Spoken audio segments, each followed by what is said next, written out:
For months, Israel and its leader, Prime Minister Benjamin Netanyahu, have promised a ground invasion in Rafah. Rafah, for those that don't know, is a southern city in Gaza where almost everybody in the Gaza Strip is currently situated. It's a town that holds 250,000 people, but right now it holds 1.5 million, maybe even more Palestinians who have been forced to flee the north, forced to flee the central part of Gaza. 1.7 out of Gaza's 2.2 million people are currently unhoused. Most are facing food insecurity and the looming threat of famine, if not outright famine. And so Rafah is a city where there's a lot of tension, a lot of vulnerability, a lot of precarity. Netanyahu has said, we're going to invade Rafah. We're going to have a ground invasion. I'm talking about tanks and troops, mortars, all the stuff. We're going to invade Rafah as a way of defeating Hamas. That's the argument. He's so committed to invading Rafah that he said, even if there is a ceasefire deal, the ceasefire deal cannot prohibit me from invading Rafah. What kind of ceasefire allows you to invade and bomb another city in the middle of it? That's not do you know what ceasefire means? Anyway, for months, the global community has said, no, this is a bad idea. Even Israel's closest allies like Germany, which co-signs everything Israel does, has said, look, this is a humanitarian crisis. The UN is right. Human Rights Watch is right. This organization, that organization, they're right. We will have an almost inconceivably bleak humanitarian crisis if you invade Rafah right now. Let's work toward a peace agreement. But Netanyahu refuses. He's been so stubborn that even Joe Biden has said, we can't help you no more, bro. Now, I'm not being dramatic or overstating this. Just the other day, US President Joe Biden says to Israel publicly, not these backdoor conversations that get leaked, not these Antony Blinken's, Secretary of State, sound bites that get interpreted in ways that make them seem more firm than they actually are. No, I'm talking about Joe Biden publicly said that we cannot supply weapons to the Israeli government that are going to be used in Rafah. This week was the first week where no munitions arrived that could be used to kill Gazans inside of the city of Rafah. This was a big deal. Now, as I said yesterday, let's not romanticize or over-celebrate what Joe Biden did. Let's not overstate the importance of what he did, because the U.S. has given Israel way more weapons than they could ever use right now to eliminate Hamas or to eliminate all the Palestinian people or to leverage their force to ethnically cleanse the Strip. They can do all kinds of stuff. U.S. has done enough, and they're not changing their fundamental position. They're still supporting Israel. They're still probably going to veto the next attempt at Palestinian statehood in the UN. They're still sending money. They're still sending humanitarian aid. But when you're used to getting everything you want, like you're like a spoiled kid, even the slightest bit of resistance, even a small no, even a mini no, sends you to the moon. And that's exactly what happened today with Israeli Prime Minister Benjamin Netanyahu when he responded to the United States' refusal to send them more weapons to bomb and invade Rafah. Benjamin Netanyahu stands up and he says to the global community, we're all by ourselves now.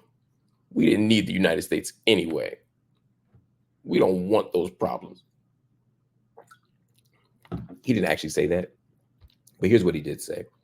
Israeli Prime Minister Benjamin Netanyahu vowed that Israel, quote, will stand alone in their attack on Rafah. In a video that was released earlier today, Prime Minister Netanyahu said, quote, today we are much stronger.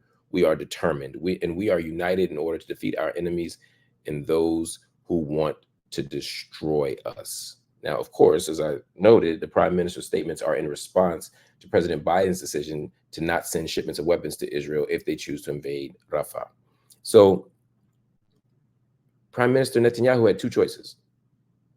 He could have looked at the global response to his invasion as a sign to stop. He could have said, wait a minute. We literally have had the perpetual support of the United States since the 60s, easily. We have had the nonstop support of Germany for decades, France for decades, Canada for decades. Even human rights organizations that typically oppose war and are critical of Israel have still said Israel has a right to self-defense. Those organizations have nonetheless said, wait a minute, what's about to happen in Rafah is far from self-defense. It's going to create a humanitarian crisis, and it's unnecessary and avoidable. Ceasefire now. Netanyahu could have heard all of that and said, you know what? Let me take the ceasefire agreement. Let me say we're done for now. Or he could take door number 2. Keep on fighting. And guess what Netanyahu chose? He chose door number 2. Today, we are much stronger. We are determined, and we are united in order to defeat our enemies and those who want to destroy us. Now, I don't know what the difference is between enemies and those who want to destroy us, but it's very clear that Netanyahu is saying, look, we're on a single mission. It's just us against the world, and we're fine with that. What Jay-Z say on that Drake verse? The homie said, hope it ain't many of us, less is more, it's plenty of us. That's what Netanyahu's saying. He's like, fine, US, you bailing too? We're going to ride solo. And when he said to defeat our enemies, with that Tupac inflection, he's saying Hamas, he's saying Hezbollah, minimum, right? But at this point, I don't know who he's talking about. In addition to those organizations, is he talking about the broader state of Iran? Is he talking about the Ansar Allah, the what you people call Houthis in Yemen? Is he willing to wage a global or even regional full-scale war now that he's got this sense of isolation that is not stopping him from invading? He's not like, I'm alone, we ain't got the backup. He said, I'm alone, F it, let's just go. And that kind of commitment, I mean, the most generous read is that he really believes Israel is constantly under perpetual attack, and this is the only way they'll be safe, or that this is an urgent existential necessity. But the evidence doesn't support that hypothesis. The evidence supports the hypothesis that Netanyahu has 2 missions right now.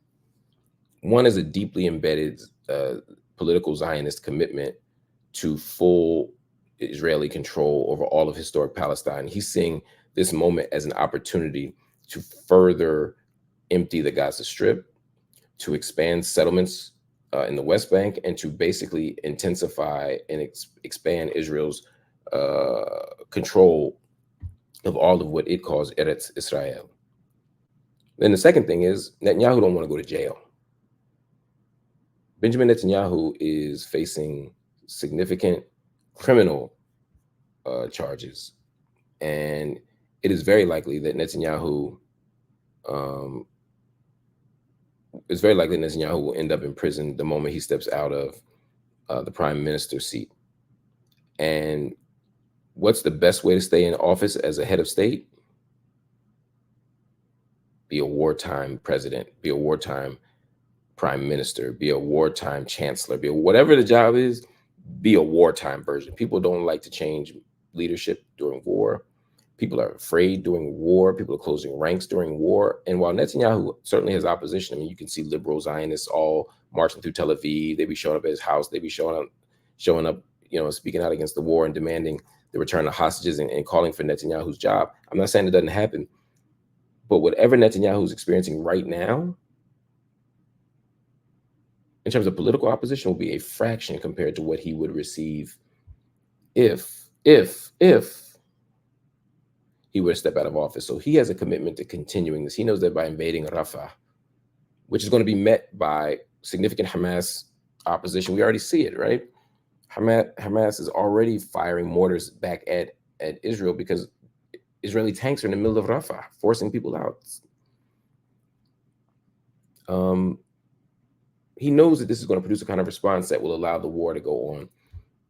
You know, we've had wars in Gaza recently. In the last 10 years, we've had several. They last like 10 days, 20 days, 30 days.